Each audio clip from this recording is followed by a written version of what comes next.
Australia and New Zealand mark what's known as Anzac Day on Monday to commemorate fallen soldiers. The Day of Remembrance was originally created to honour those who fought at Gallipoli against the Ottoman Empire during the First World War. Let's take a look at the campaign. Now, on this day in 1915, the Allied powers, which included Britain, France and all their colonies, launched an armed campaign against what was then the Ottoman Empire. Among them were the Australian and New Zealand Army Corps, otherwise known as the Anzacs.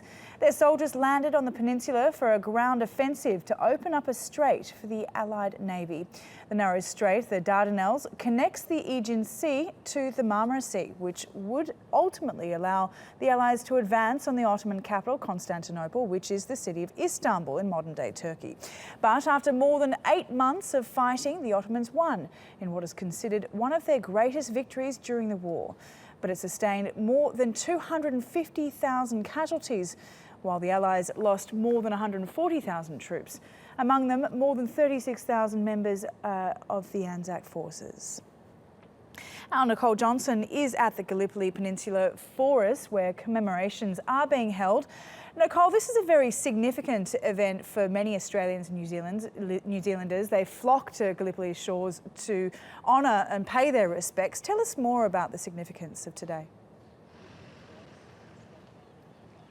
Yes, it is very significant. Not only are there services and ceremonies held here, they're held all over Australia and New Zealand. Now, all countries have their founding myths or their foundation myths. And for Australia and New Zealand, Anzac has really come to symbolise that. From a very young age, children are taught in schools about young soldiers leaving Australia and New Zealand, travelling all the way to the other side of the world to take on the Ottoman Empire. What's incredible, though, was that this was a massive military disaster for the Anzacs. They were meant to land at a sandy cove. Instead, they ended up landing in this area where there are high cliffs. The Ottomans were waiting for them.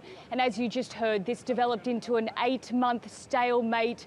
It was really a brutal trench warfare, but it's come to symbolise what Australians and New Zealanders regard as some of their main so-called characteristics, such as mateship, courage and sacrifice. And 101 years on from that campaign, it's still being marked today.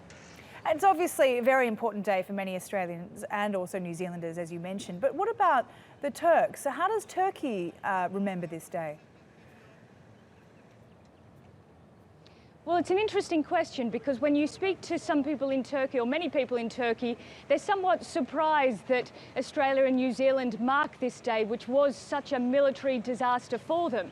Having said that, though, it does have its own significance for Turkey, and that's because one of the main commanders on the Turkish side was Mustafa Kemal Atatürk, who then went on to found the modern Turkish Republic. So it's also a very significant campaign for them, and one that they regard and mark as well. Okay, Nicole, thanks very much. I think we'll leave it there. Nicole Johnston in Gallipoli for us.